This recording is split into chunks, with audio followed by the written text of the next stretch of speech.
abertura, eu pensei bem, eu resolvi falar sobre um tema que não é fácil de expor, que são as transformações da economia global e as mudanças na divisão internacional do trabalho. O nexo da economia americana com o resto do mundo, a forma de articulação era feita através do movimento da grande empresa americana. Se vocês lerem os discursos do Roosevelt, não é? Ao longo dos 4 mandatos que ele ocupou, vocês vão ver que vocês não encontram nenhum paralelo nem com Obama, nem com nenhum dos outros presidentes americanos em matéria de uma visão progressista e, sobretudo, de defesa dos direitos dos trabalhadores. Nenhum outro presidente americano teria coragem de dizer que nós precisamos acabar com o império da finança, como ele dizia, para que os trabalhadores sobrevivam em condições dignas. Uma Alemanha, na verdade, é um país que tem essa tradição, né, de não ser capaz de se internacionalizar sem infernizar os seus vizinhos. Mas isso tudo termina nos meados dos anos 70, porque a economia começa a entrar em dificuldade, né? A própria reconstrução europeia, o sucesso da reconstrução europeia, se transforma numa espécie de obstáculo para o prosseguimento daquele sistema, né? Porque a reconstrução europeia significa que os sistemas industriais e produtivos da Europa começaram a competir com a economia americana, né? Vocês vão ver aqui, eu vou mostrar, os déficits comerciais americanos começaram a aparecer nesse momento por conta da competição alemã, por conta da competição francesa, por conta da competição italiana, né? E os Estados Unidos começaram a sofrer pressões por causa do enfraquecimento do dólar, que era então a moeda reserva. E, ao mesmo tempo, a inflação subiu, não só pelo choque do petróleo, mas por outras razões. É o período da chamada estagflação. Eles foram obrigados a se submeter, né, ou a realizar esse projeto do Estado do bem-estar. Foram os conservadores, em boa medida, claro, com auxílio dos partidos socialistas, mas foram os conservadores que fizeram isso, não é? Porque, na verdade, era muito claro que o capitalismo seria incapaz, não é, por si mesmo, de formular esses direitos, defendê-los, introduzi-los, né? Isso foi produto da luta social. Falando aqui, ele está falando de um Estado em que olha o indivíduo, o cidadão, de uma maneira diferente do neoliberalismo. O neoliberalismo não significa que o Estado tenha se retirado. O Estado mudou de lado. No neoliberalismo, o Estado passou a apoiar a grande empresa. Dá entrada de capitais, porque a entrada de capitais financia muitas empresas para saírem fora dos Estados Unidos, né? Isso ocorre depois do quê? Depois das reformas na China, as reformas econômicas chinesas, né? Porque você vai ver que vai se conformando um sistema sino-americano de intercâmbio comercial, produtivo e financeiro, o sistema sino-americano. Esse superávit em conta corrente dos chineses é fruto de uma transformação brutal da economia chinesa, movida pela entrada de capital produtivo estrangeiro, não só americano, também japonês, também coreano, também europeu. Hoje em dia você tem, provavelmente, metade das exportações chinesas para os Estados Unidos é de empresas americanas que estão produzindo na China. As empresas americanas exportam para a China e vão para a China, exportam para os Estados Unidos e ao mesmo tempo enviam royalties, lucro para os Estados Unidos. Olha aqui, isso é um dado de competitividade, que esse é um dado importantíssimo. Isso é o dado de competitividade, a especialização da China. Essa curva preta aqui, que inclina, é a competitividade industrial chinesa. Que a China não é apenas uma produtora de grandes massas de manufaturados, mas ela produz com qualificação crescente dos manufaturados que vende para o resto do mundo. Os Estados Unidos, na verdade, era um país competitivo em quase todos os setores. A partir dos anos 80, ele perde competitividade, se a indústria que está lá, a indústria perde competitividade, ou seja, não é? Você inverteu as posições. Estados Unidos quer a economia industrial mais poderosa do mundo, deixa de sê-lo, e a China hoje é a maior exportadora de manufaturados do mundo. Que isso foi acompanhado, essa transformação foi acompanhada nos Estados Unidos por uma estagnação do salário e do rendimento médio, certo? Ou seja, estagnou. Cresceu quase nada, vocês vão ver por um gráfico que eu vou mostrar aí. Bom, como é que foi possível você ter esses saltos no consumo americano? Por duas razões. Primeiro, que entrou muito dinheiro. O dinheiro deprimiu, ficou barato, deprimiu as taxas de juros, portanto, ficou barato, né? Então, as pessoas sentiam que o seu rendimento estava estagnado, mas elas consumiam à base da expansão do crédito, que foi uma coisa impressionante durante esse período. Mas não só isso, porque o fato da manufatura ter passado para a China fez com que o preço dos manufaturados, em geral, tivesse caído vis-à-vis a qualquer outro produto. Por exemplo, cair em relação às commodities. Eu vou dar um exemplo para vocês. Uma televisão, uma TV LCD, em 2006, na época da Copa do Mundo, eu fui a conselho de um amigo, fui tentar comprar, custava R$12.000. Quanto custa hoje uma televisão? Quanto? R$1.800. Então, a despeito dos rendimentos terem ficado estagnados, do ponto de vista da capacidade de compra real dos bens, esses rendimentos puderam comprar mais. Isso é a queda dos salários na Europa e nos Estados Unidos, queda real. Então, o neoliberalismo foi devastador do ponto de vista dos salários, porque a China, ela hoje exporta mais produtos finais, sobretudo bens de consumo, para o NAFTA. NAFTA reúne Estados Unidos, Canadá e México. Ela exporta mais para o NAFTA do que os 27 países da União Europeia, vocês acreditam? Então, os chineses são grandes importadores de peças e componentes e bens de capital, que são produzidos por esses países. É como se estivesse constituindo uma economia industrial manufatureira, né, cujas cadeias estão distribuídas por vários países. Um país que, em 1974, a China, né, tinha uma participação de 2% na produção manufatureira global, hoje, né, tem mais de 16%. E é o maior exportador de manufaturas do mundo. Tem carência de recursos naturais. O Brasil virou, né, um espaço de abastecimento para a China. Por isso é que nós tivemos esse período favorável, né, que o Brasil teve nos últimos anos a partir da expansão do seu agronegócio e da sua produção de commodities, tanto minerais quanto alimentícias. Isso aqui é a queda dos impostos diretos, dos impostos sobre a renda, sobre as famílias mais ricas.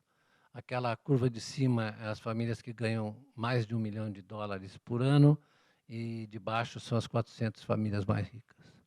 Quer dizer, você, na verdade, usou o sistema fiscal para agravar a desigualdade. Isso aí é a participação dos 10% superiores na distribuição de renda nos Estados Unidos. Olha aqui, ó, uma coisa tão óbvia, né? Isso aqui é antes de 17 até a Grande Depressão. Antes da Grande Depressão, no período do capitalismo turbinado americano que vem do século XIX, né, os 10% superiores capturavam praticamente quase 50% da renda. Certo? Isso aqui, aquela parte lá achatada, embaixo, isso aí é o período do Roosevelt e do pós-guerra. Você reduziu a participação, a captura que os ricos faziam da renda. Só que depois do neoliberalismo, isso aí é uma coisa tão óbvia, tão clara, né? Tão escancarada. Né? Eles voltaram a capturar 50% da renda. Está na mão dos 10% superiores. Né? Isso é uma parte integrante desse processo. Desigualdade, financiarização, endividamento. Né? Precarização do trabalho. Perda dos empregos melhores, que estavam associados à indústria e aos serviços conexos, porque a indústria saiu. Então, você você destruiu a estrutura de emprego nos Estados Unidos, sobretudo do emprego industrial. Né? E isso, na verdade, aviltou os salários e o poder de barganha dos sindicatos. E aí o Reagan começou. Se você olhar todos os gráficos, você vai ver que os anos entre o final dos 70 e início dos 80 é que a coisa ocorre. Né? É que ocorre a grande derrota. Formas foram feitas como? Foram feitas com a abertura do mercado chinês para o investimento direto estrangeiro. Né? Os chineses nunca fizeram uma privatização adoidada. Eles mantiveram as empresas estatais, as grandes empresas, né, e usaram as empresas estatais como polos de atração para o investimento direto estrangeiro. Né? Então, as empresas estatais eles foram remodelando, como dizia o Deng Xiaoping, eles atravessaram o rio pulando as pedras. Né? E era, por exemplo, vou te dar um exemplo de uma grande empresa estatal, que não é uma empresa de commodity, a Highway. A Highway é uma empresa de IT, de informática e telecomunicações. Ela é estatal. Né? Estatal, no seguinte sentido, é que ela, na verdade, tem origem numa empresa estatal, mas hoje ela funciona como se fosse uma empresa privada. A China usa o capitalismo para realizar o seu projeto nacional. Nós, brasileiros, nos anos 90, né? Nós entramos de cabeça na economia neoliberal, abrindo a economia brasileira, etc., dizendo que aquilo tudo tinha sido um engano, estatização, a industrialização tinha sido um fracasso. Aqui virou uma sociedade urbana industrial razoavelmente moderna por causa da industrialização. Mas eu me lembro do presidente do Banco Central brasileiro, Gustavo Franco, que disse a seguinte frase: foram 40 anos de burrice. Né? Burrice deve ter sido, o Brasil tem insistido numa política de modernização e de industrialização da sua economia. Né? Durante os anos 50 e 60, o Brasil era a China daquele momento. O Brasil era o país emergente de maior atratividade para o investimento estrangeiro. Né?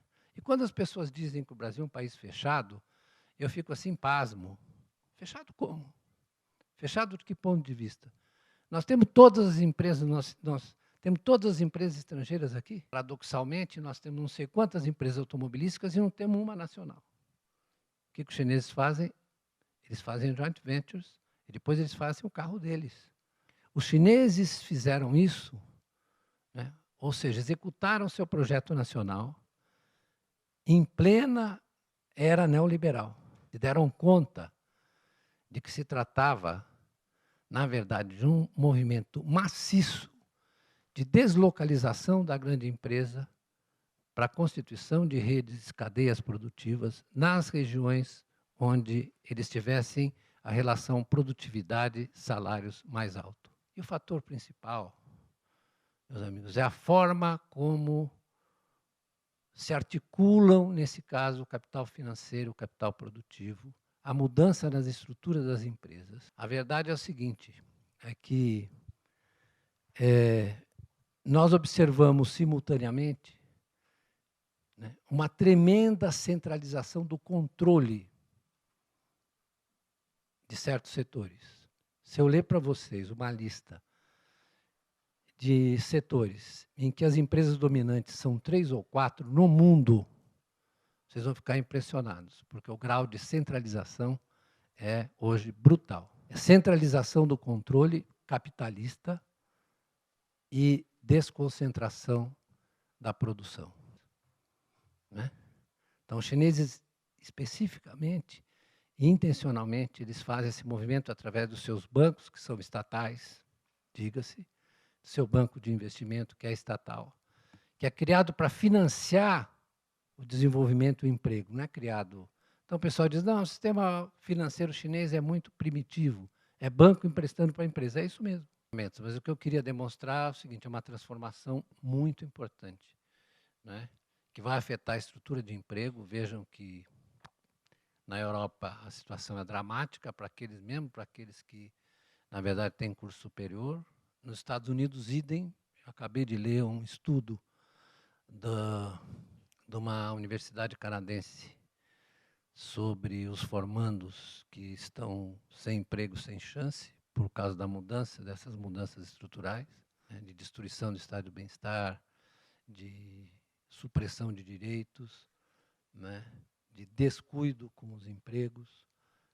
Eu acho que nós temos que pensar, como eu estava dizendo, o Brasil fez o caminho inverso, né? Mas até quando nós vamos resistir às pressões? Vamos liberalizar o mercado de trabalho, né? Que é o que a nossa mídia maravilhosa, né, que gosta de nos informar bem, né, é isso que eles dizem para nós. Muito obrigado. Uma das razões pelas quais as economias não se recuperam é porque, digamos, esse avanço da financiarização, da alavancagem e da acumulação de riqueza financeira foi concomitante à queda da participação dos salários na renda, né? Ao contrário do que dizia a turma do trickle-down, os de baixo, né, não levaram muitas vantagens, sobretudo, estou mostrando Estados Unidos e União Europeia, né? Os salários caíram, na verdade, em média, 10 pontos percentuais. Eles são autoexplicativos, a gente começa a rir. Isso é o rendimento dos executivos versus o rendimento médio dos assalariados. Isso é 1970 a 2006. Olha os assalariados. Ficaram lá, né, lambendo em bira, quer dizer, fazendo uma força para melhorar a sua posição. Olha o que aconteceu com os executivos. Vocês podem ver as 10 maiores remunerações depois das 100 maiores remunerações. O múltiplo do rendimento do executivo em relação ao rendimento do assalariado foi de 100 e poucos por cento para 400%. Então, as pessoas sentem a injustiça na carne. Mesmo num país desenvolvido, rico como os Estados Unidos, né, uma turma comeu a carne e outra ficou roendo o osso. No entanto, essa crise atual, ela tem algumas características da crise de 29, porque ela é uma crise de um paradigma, que não é um paradigma econômico tão somente, né? Com o agravante de que as pessoas ainda têm memória do que elas viveram nos anos 40, 50 e 60. Ou seja, de que elas tinham um bom emprego, melhoraram o seu padrão de vida, os seus salários cresciam, né? Os benefícios sociais e a proteção social se ampliava, né? E agora nós temos uma crise do chamado modelo Reagan-Thatcher, que o pessoal chama de neoliberal. Ele é uma crise desse paradigma econômico, dessa tentativa de se liberar, entre aspas, a economia capitalista do entorno institucional em que ela estava metido, né? Da intervenção do Estado, da participação dos sindicatos e das outras forças sociais, né? Você liberar isso deu esse resultado ruim, porque isso afetou, sobretudo, a massa de salários, né? Então, você tem um problema realmente de reativar o emprego e a renda nessas economias, mas como fazê-lo diante da nova organização da economia global?